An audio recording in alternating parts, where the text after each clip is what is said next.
ബറോസ്, ഡിഗാമ തമ്പുരാന്റെ നിധികളുടെ കാവൽക്കാരൻ. യെസ്, ആ കാവൽക്കാരനായ ഭൂതം ബറോസ് ആണ് നമ്മുടെ ലാലേട്ടൻ. ഈ സിനിമ സ്ട്രിക്ട്ലി 10 വയസ്സിന് താഴെയുള്ള കുട്ടികൾക്ക് മാത്രം എൻജോയ് ചെയ്യാൻ പറ്റുന്ന ഒന്നാണ്. സോ അതുകൊണ്ട്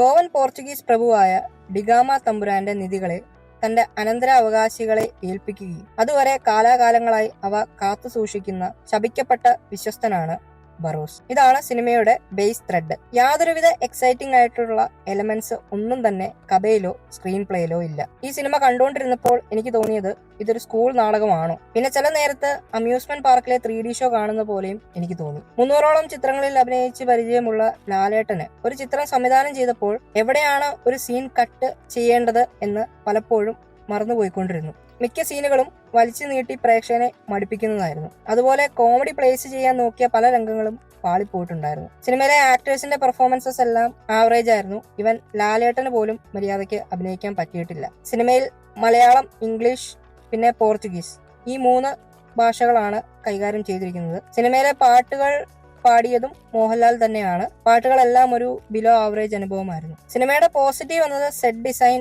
art work, costume, makeup and 3D. ഇതിൽ എടുത്തു പറയേണ്ടത് 3D എക്സ്പീരിയൻസ് തന്നെയാണ്. പൂർണ്ണമായി 3D ഷൂട്ട് ചെയ്തതുകൊണ്ട് 3Dക്ക് ഒരു ക്വാളിറ്റി ഉണ്ടായിരുന്നു. ആശീർവാദ് സിനിമകളുടെ സ്റ്റാൻലി എന്നറിയപ്പെടുന്ന ആന്റണി പെരുമ്പാവൂരും ഇതിൽ അഭിനയിച്ചിട്ടുണ്ട്. അതുപോലെ പോർച്ചുഗലിൽ അലഞ്ഞു തിരിഞ്ഞു നടന്ന പ്രണവ് മോഹൻലാലിനും ചെറിയ വേഷം ഈ സിനിമയിൽ മോഹൻലാൽ കൊടുത്തിട്ടുണ്ട്. സോ ഓവറോൾ ടെക്നിക്കലി ബ്രില്യന്റ് ആയ ഒരു സിനിമയാണ് ബറോസ്. പക്ഷേ സിനിമയുടെ കഥയും തിരക്കഥയും അഭിനേതാക്കളുടെ പ്രകടനം ഇതെല്ലാം സിനിമയ്ക്കൊരു തിരിച്ചടിയായി.